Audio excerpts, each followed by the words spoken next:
Cuando Dios guarda silencio, el destino de una nación, y el de cada corazón, puede quedar suspendido entre un latido y otro, esperando una palabra que no llega. Imagina por un momento la escena. Un rey seguro en su trono. La ciudad que admira su poder y una multitud que aplaude obras visibles. Sin embargo, en lo profundo, el altar humea y las grietas de la fidelidad se multiplican. Es en ese puente entre la apariencia de seguridad y la verdad oculta, donde la fe es puesta a prueba. Es allí donde una prueba de silencio puede torcer una vida para siempre. Hoy nos adentramos en esa brecha con la historia de Isaías y Judá, porque su experiencia no es un capítulo seco del pasado. Es espejo, advertencia y consuelo para quien siente que su oración no recibe respuesta. Exploraremos cómo el silencio de Dios no siempre significa abandono, pero sí exige una respuesta, purificación, obediencia, perseverancia. Y entenderemos por qué este silencio, paradójicamente, fue la antesala de un destino transformado. Si este tema te interpela y quieres profundizar en la palabra con claridad y ternura, suscríbete y comparte este mensaje con alguien que necesite escuchar que la espera tiene propósito. En los años en que Uzías gobernaba Judá, la tierra conocía prosperidad externa. Las murallas se afianzaban, los campos producían, y el reino se sentía fuerte frente a sus enemigos. Las crónicas conservan el eco de construcciones, de ejércitos disciplinados y de un orgullo creciente por la estabilidad alcanzada. Pero la prosperidad visible nunca fue garantía de pureza interna. Cuando la complacencia rodea a un pueblo, la justicia retrocede, la adoración se vuelve rutina y la cercanía con Dios se nubla sin que muchos lo adviertan. Isaías surge en ese escenario. Un hombre de su tiempo, con las costumbres y las preocupaciones de su patria, llamado a decir verdades que retan la comodidad. No era un intelectual distante ni un revolucionario estridente. Su voz combina solemnidad y ternura, condena y promesa. Y su llamado comienza en algo que no esperaba. En una visión que hace tambalear todo su universo. En la visión que transformó a Isaías, el profeta se encontró frente a un trono que desbordaba majestad. No una imagen humana de poder, sino la manifestación pura de la santidad. Imagínalo allí. La grandeza desbordando todo lo conocido, un resplandor que no permite aproximaciones ligeras. En torno al trono, seres que revelan la pureza absoluta de Dios, proclamando una santidad que toca los límites del lenguaje humano. El templo mismo vibra con esa presencia que no admite la mezcla con lo profano. Frente a esa santidad, la reacción de Isaías fue de reconocimiento y culpa. Todo el ruido humano del reino, sus planes, sus plegarias vacías, sus compromisos convenientes, se mostró inútil ante la pureza que no tolera lo manchado. No fue una autocrítica moralista. Fue el descubrimiento de que la verdadera pureza no es mera estética religiosa, sino una exigencia que quema cualquier forma de apariencia. En esa confesión hubo dolor, pero también liberación. Un símbolo de purificación tocó sus labios. No para hacer de Isaías un hombre perfecto, sino para permitir que su boca proclamara la verdad que había recibido. Esa purificación no fue un trámite espiritual sin consecuencias. Fue la condición para el envío. La voz que había temblado por su propia culpa, recibió ahora la comisión de hablar por Dios. Pero la misión no era lo que la mayoría espera. No era solo consolar a los afligidos ni garantizar victorias políticas. Fue una tarea doble y difícil. Anunciar juicio por la dureza del corazón y preservar una promesa de esperanza en medio del castigo. El profeta debía decir palabras que endurecerían a muchos y al mismo tiempo, señalar el tronco que permanecería como semilla de renovación. Así nació la idea del remanente. No una promesa para todos por igual, sino la certeza de que Dios no abandona totalmente su proyecto. Guarda una raíz a partir de la cual puede brotar la vida otra vez. La tensión se volvió carne en historias concretas que Isaías vivió y pronunció. En la corte, los reyes tomaban decisiones que mezclaban prudencia humana y miedo. Algunos prefirieron forjar alianzas con potencias extranjeras antes que esperar la dirección del Señor. Otros buscaron soluciones diplomáticas que ocultaron su falta de confianza. Una de las escenas más dolorosas fue la de un rey que, presionado por amenazas inmediatas, rechazó ofrecer a Dios la oportunidad de mostrar un signo. Lejos de generosidad espiritual, prefirió la seguridad de una mano humana. La respuesta de Isaías a esa decisión es una lección para quienes hoy buscan salidas sin medir el costo espiritual. La profecía ofreció un signo, una señal que para el pueblo significaba presencia de Dios en medio de la prueba. Pero cuando los líderes no están dispuestos a esperar ni a reconocer la soberanía divina, la oportunidad se pierde. No porque Dios se retracte, sino porque la confianza exigida para recibir la señal no se encuentra. Aún así, la promesa no desaparece.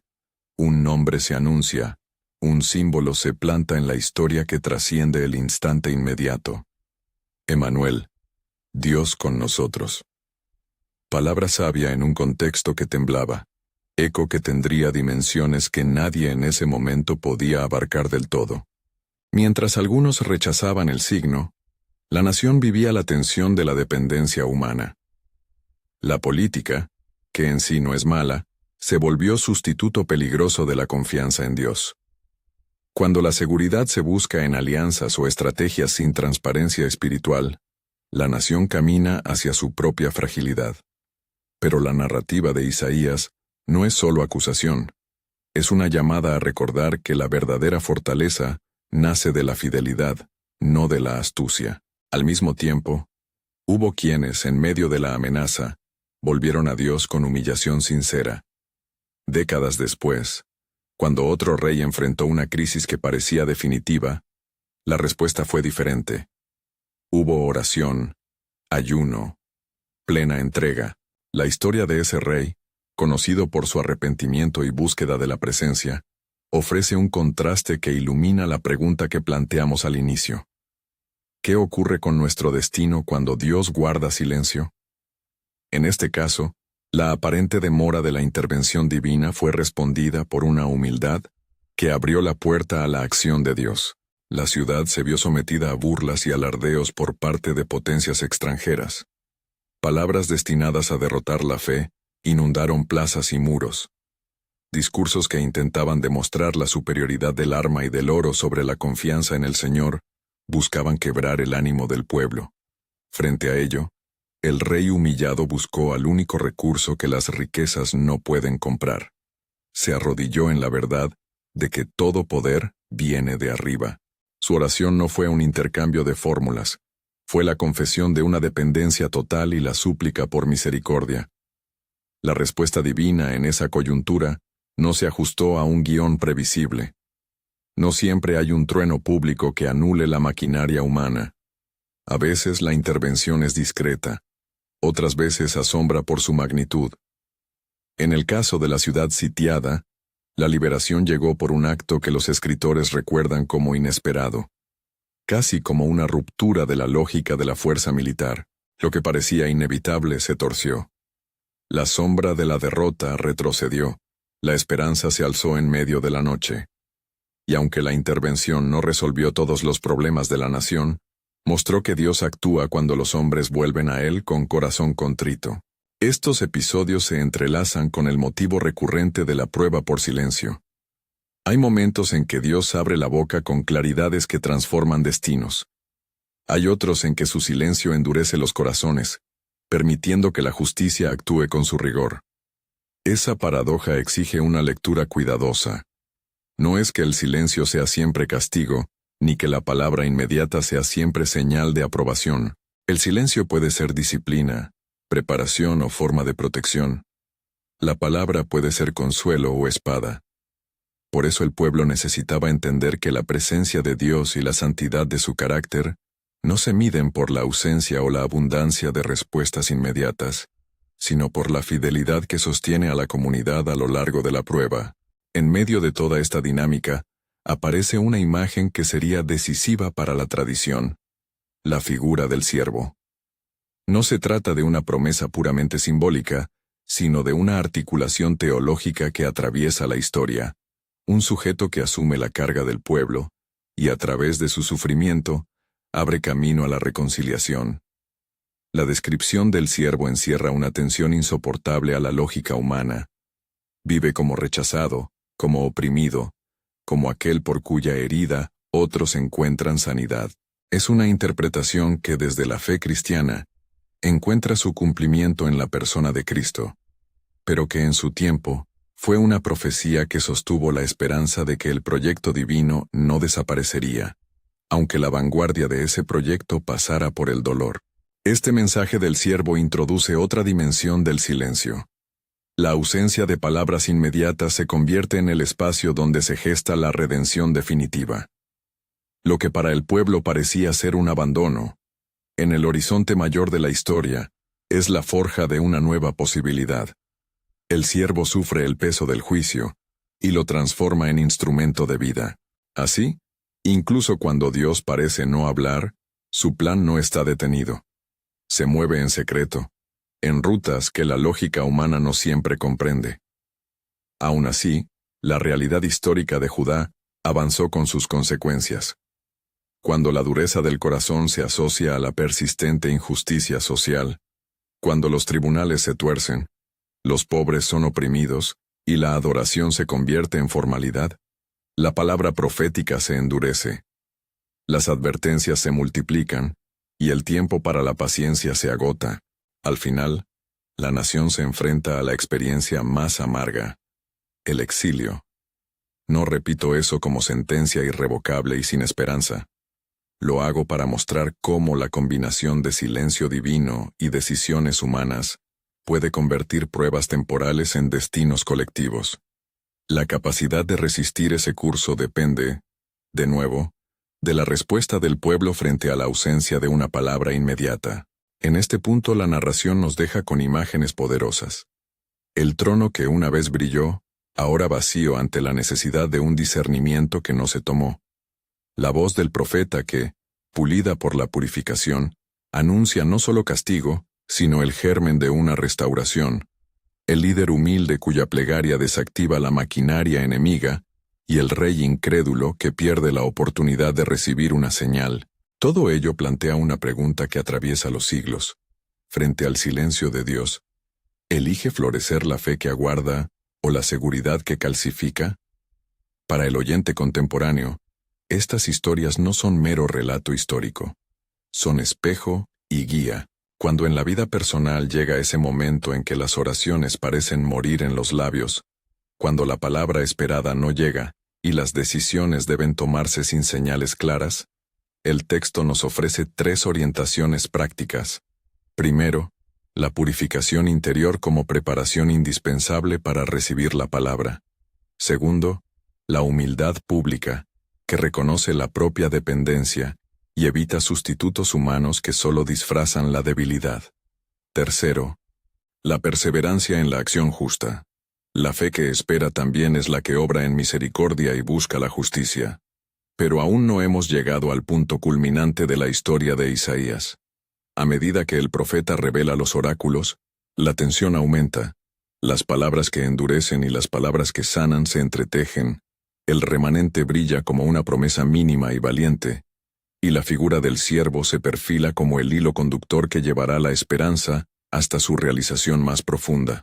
Hay no obstante un intervalo oscuro entre las promesas y su cumplimiento. Un tiempo de prueba en el que el silencio parece cobrar más peso que la palabra. Es ese espacio el que transforma destinos. Para algunos, la prueba del silencio lleva a la desesperación y a la búsqueda de seguridades humanas. Para otros, es la fragua que pule el carácter, la que permite que una semilla escondida permanezca hasta que llegue la estación de brotar. La historia de Judá y la voz de Isaías nos muestran ambas caras. Y por eso la respuesta humana es determinante. El destino se inclina hacia la ruina o hacia la restauración, según la disposición del corazón frente al silencio. Mientras las raíces de la nación se enfrentan a vientos huracanados, hay escenas que todavía esperan su desenlace. Algunos pasajes señalan instrumentos inesperados, extraños aliados que, por la orden de Dios, juegan un papel en la liberación. Un rey extranjero, cuya política y creencias no son las de Israel, puede ser usado por la mano soberana para abrir las puertas del regreso. Esa soberanía que maneja imperios a favor de su propósito, nos recuerda que la ausencia de palabras no equivale a la inacción divina. Al contrario, puede ser la fase en la que Dios organiza fuerzas que nuestros ojos no ven. Y sin embargo, la historia enseña que no todo instrumento automático de poder trae la bendición que Dios desea. El riesgo de confiar en medios sin considerar la voluntad divina es real. Es el llamado constante de la profecía. Discernir no solo lo que parece útil en el corto plazo, sino lo que corresponde a la fidelidad del pueblo frente a Dios. Cuando este discernimiento falla, las consecuencias son profundas. Al cerrar este primer tramo de la historia, el lector se queda con una imagen que duele y llama, la de una comunidad que, a pesar de conocer la santidad revelada en el trono, tarda en dejar que esa santidad la transforme. La de un profeta purificado y enviado, cuya palabra es hueso duro para una generación. La de líderes que alternan entre la humillación y la autosuficiencia. Y la de un silencio divino, que lejos de ser vacío, está lleno de posibilidades que solo la fe sabe abrir. En esa tensión continuamos. La historia no concluye en un solo acto de respuesta ni termina con una sola intervención. Aún queda por ver cómo el sufrimiento del siervo abre la puerta para la redención final, cómo el exilio y la restauración responden al llamado de justicia, y cómo cada vida hoy puede encontrar en la espera un propósito que cambie para siempre su destino. En esa tensión continuamos, porque la historia no se cierra con la visión ni con la palabra misma del profeta. Se despliega en las vidas rotas que caminan bajo el peso del tiempo, en las generaciones que experimentan el silencio como prueba, y en la promesa que, sin hacer ruido, va cumpliéndose detrás de las escenas humanas. Isaías dibuja con mano firme la figura del siervo. No es una silueta al borde de la historia, es un rostro que se acerca peligrosamente al sufrimiento humano. El lenguaje del profeta baja desde las alturas del trono hasta la cercanía de una cruz. Habla de humillación, de rechazo, de una vida marcada por el dolor que, sin embargo, se convierte en cauce de vida para otros. ¿Quién hubiera imaginado que la respuesta última de Dios al quebranto sería atravesada por el mismo sufrimiento que debía sanar? Que la boca del silencio sería, finalmente, la boca que ofrece la redención. Isaías presenta a ese siervo como alguien que carga lo que otros no pueden, y por ese solitario cargar, permite la restauración. Habla de heridas que no solo son manchas en la piel, sino huellas de culpa y castigo que separan a los hombres de la paz. Y al mismo tiempo afirma que ese castigo que cae sobre quien carga se traduce, paradójicamente, en reparación para el pueblo. Por sus llagas, somos sanados. Por su entrega somos justificados. Esta es la articulación más inesperada. El silencio divino no niega la palabra. La transforma al extremo de ofrecer su propia vida como camino de reconciliación. Desde la lectura cristiana, que reconoce en estos textos una profecía cumplida en la vida, muerte y resurrección de Jesucristo, el siervo se vuelve más que un símbolo. Es la encarnación de la decisión divina de entrar en el sufrimiento humano para hacerlo cauce de vida. Pero es importante afirmar con claridad que, en el momento de Isaías, estas palabras funcionaban también como promesa para los contemporáneos. Anunciaban un modo en que Dios, aún en el juicio, preservaría una salida. No se trata de eludir la historia dura del exilio. Se trata de ver que incluso en el acontecimiento más devastador, hay un hilo tejido por la gracia. Y este hilo nos conduce a otra palabra que Isaías pronuncia con la tierna urgencia de quien ofrece agua en el desierto. Una invitación abierta a los sedientos, una llamada que no exige riqueza ni prestigio, sino que se dirige a quien reconoce su necesidad. Esa invitación, con su tono de misericordia, rompe la lógica de la retribución pura. No pide méritos, sino arrepentimiento. No exige pruebas, sino que extiende la mano para dar vida. En medio del silencio, cuando la promesa parece tardar, Isaías nos recuerda que Dios sigue ofreciendo acceso a sus bienes más profundos. Compasión, perdón, restauración. La invitación es un puente lanzado hacia quienes se sienten fuera de la historia. Venid, buscad, comed y bebed. Aquí la esperanza no está restringida. La historia avanza y la nación atraviesa la prueba que los profetas anuncios. El exilio llega como consecuencia de decisiones y faltas que no fueron corregidas. Los caminos se llenan de lágrimas. La ciudad que cantaba ahora suspira en tambaleos. Las generaciones son arrancadas de su tierra. Los templos quedan en ruinas. La liturgia pierde su lugar de celebración. El exilio, en la narrativa bíblica, no es solo castigo. Es escuela, forja la identidad en el sufrimiento.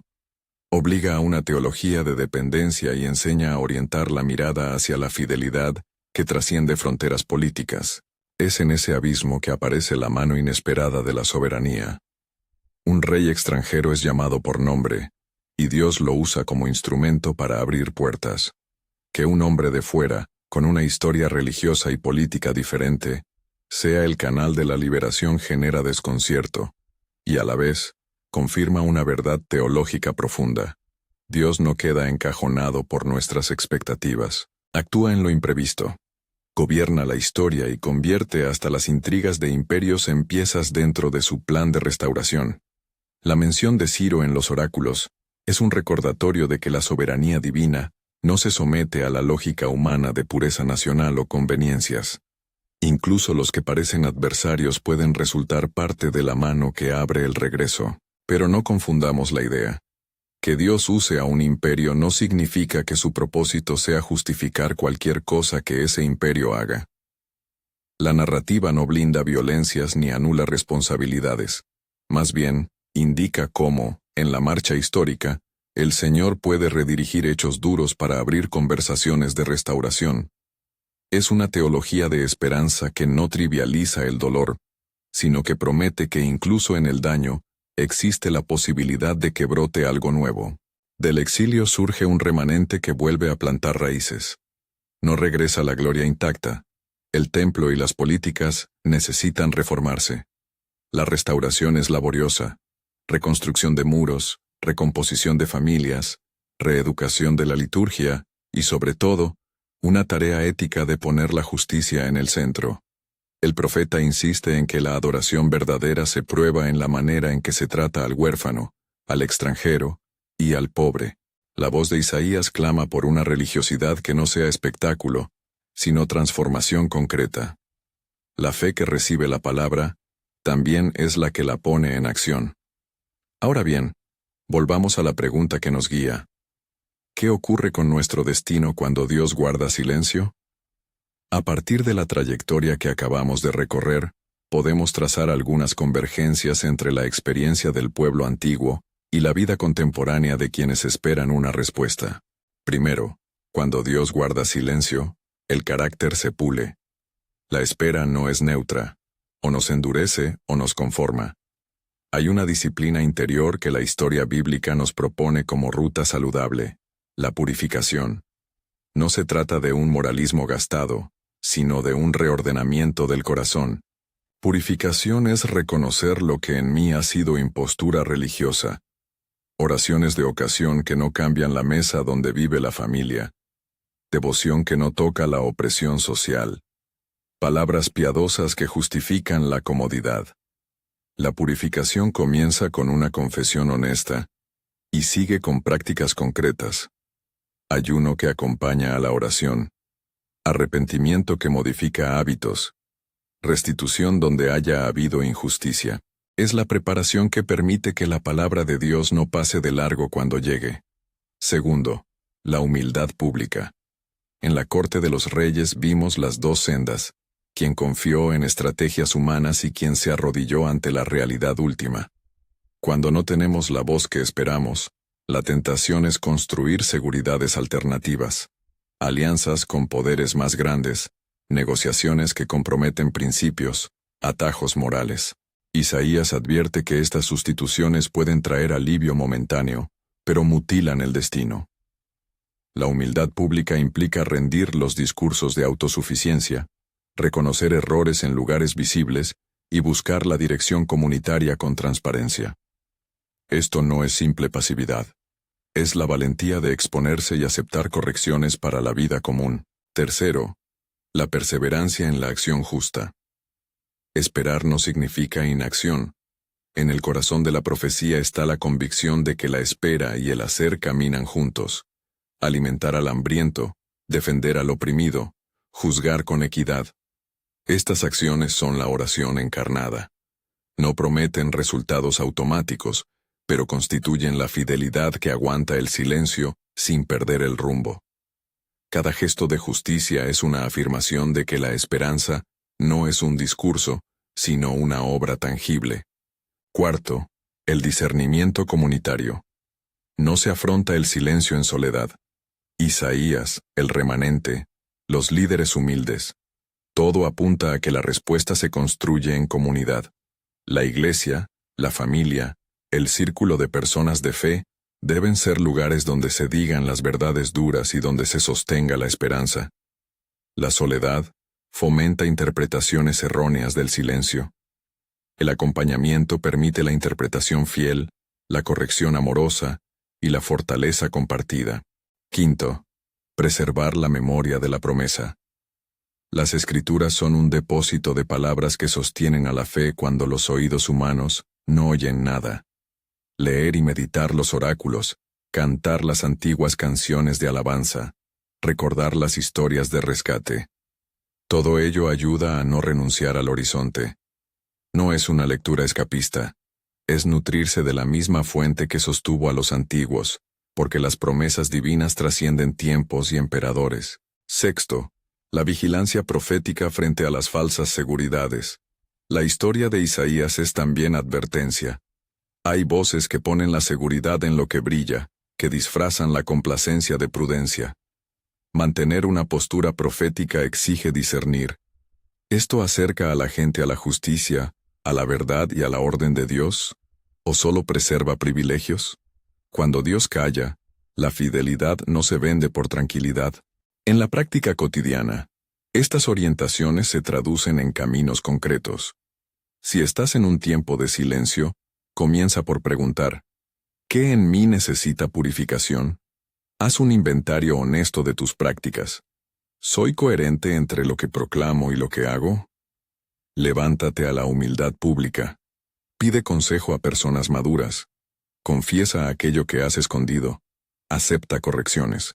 Cultiva la perseverancia por medio de obras de misericordia. No esperes a que la señal caiga para actuar en favor del otro. Busca comunidad, donde la palabra sea encarnada, y no solo teórica. No te aísles en tus angustias. Y alimenta tu alma con la palabra. No como fórmula mágica, sino como memoria y horizonte. Al mismo tiempo, hay que aprender a distinguir entre promesa contextual y cumplimiento escatológico. Isaías pronuncia oráculos que hablan directamente a su tiempo, la amenaza de Asiria, la esperanza del remanente, y oráculos que desbordan su momento y señalan hacia la plenitud futura, hacia ese siervo que abre el camino definitivo. Mantener esa distinción evita lecturas anacrónicas y nos permite sostener la esperanza sin forzar cumplimientos inmediatos donde, quizás, solo exista un germen. La paciencia teológica no es resignación, sino esperar con ojos abiertos y manos obrando. No podemos omitir la dimensión del misterio. Aún en la enseñanza bíblica, hay lugares en que el silencio de Dios no se explica con diagramas sencillos. Algunas pruebas son un enigma que solo la fe puede portar con dignidad. En esos textos, la propuesta no es que entendamos todo, es que confiemos en un Dios cuya santidad sobrepasa nuestras categorías. La santidad que vimos en la visión de Isaías nos recuerda que la relación con Dios no es una transacción de consumo espiritual, sino un encuentro que transforma y, a veces, purifica mediante el crisol del misterio. ¿Qué queda para la esperanza final? Isaías no termina en el dolor. A lo largo de sus hojas se alza una visión de nueva creación. Montes que se nivelan, valles que se elevan, desiertos que florecen.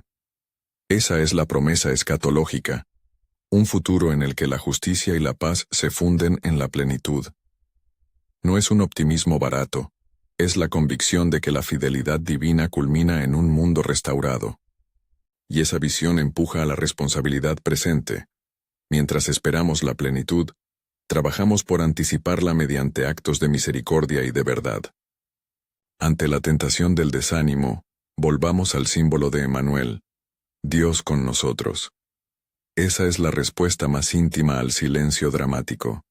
Incluso cuando la voz no retumba en el cielo, la cercanía divina permanece como horizonte firme.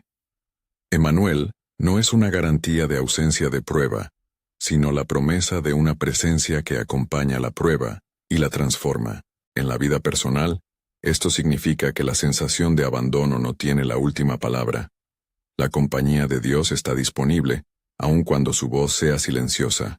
Ahora una palabra pastoral y práctica para quienes lideran comunidades. Cuando tu rebaño atraviesa el silencio, cuida las instrucciones que das. No cures la angustia con consignas teológicas simplistas, ni prometas resultados que no dependen exclusivamente de la fe. Conduce con humildad, enseña la disciplina de la espera activa, organiza acciones concretas de justicia y consolación, y recuerda que la teología que salva es siempre una teología que sana lo social además de lo personal. También, para quienes gobiernan en cualquier esfera, la prudencia sin fe puede convertirse en sustituto de la lealtad a Dios. Las alianzas, las negociaciones, los planes estratégicos no son en sí malvados, pero no deben reemplazar la espera en la dirección divina, ni la responsabilidad por la justicia. El liderazgo justo acepta corregir el rumbo, cuando el bienestar común está en riesgo. Y para el creyente que ahora escucha con el corazón apretado, permite que la espera te refina. No te conformes con respuestas fáciles, ni con atajos que comprometan tu integridad. Busca la purificación que nace de la verdad. Abraza la humildad que libera. Actúa con justicia y mantén la memoria de la promesa. La trama de la historia nos enseña que los destinos se inclinan con nuestras respuestas. La prueba del silencio es también prueba de fidelidad. Que no te comparen ni te presiones por tiempos ajenos. Cada camino de espera tiene su sazón. Al aproximarnos al final, regresemos por un momento a la escena fundacional, aquel profeta frente al trono que proclamaba santidad. La santidad de Dios fue, y sigue siendo, el detonante de transformación. No es una santidad distante que obsérvale, sino una santidad que purifica y envía. Isaías salió del encuentro marcado por la coalición en los labios y por la misión en el pecho. Así debemos salir nosotros de nuestros encuentros con lo sagrado, tocados, consolados y comisionados. La historia de Judá, el ministerio de Isaías, el camino del siervo, el exilio y la restauración, no son relatos antiguos encapsulados en mármol. Son relatos que siguen actuando sobre el destino de quienes los escuchan. Cuando Dios guarda silencio, la prueba puede parecer insoportable, pero en la trama bíblica, esa prueba es a la vez un umbral de decisión.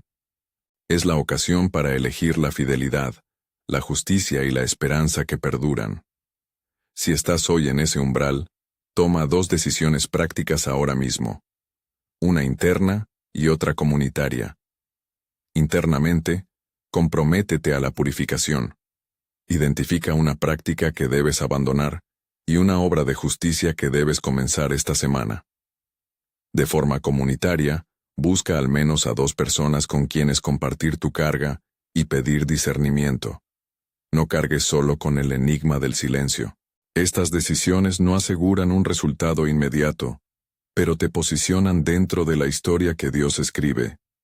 Una historia donde los corazones que se humillan son los que se abren a la intervención divina. Termino con una invitación que retoma la voz que Isaías ofreció a los sedientos. Venid.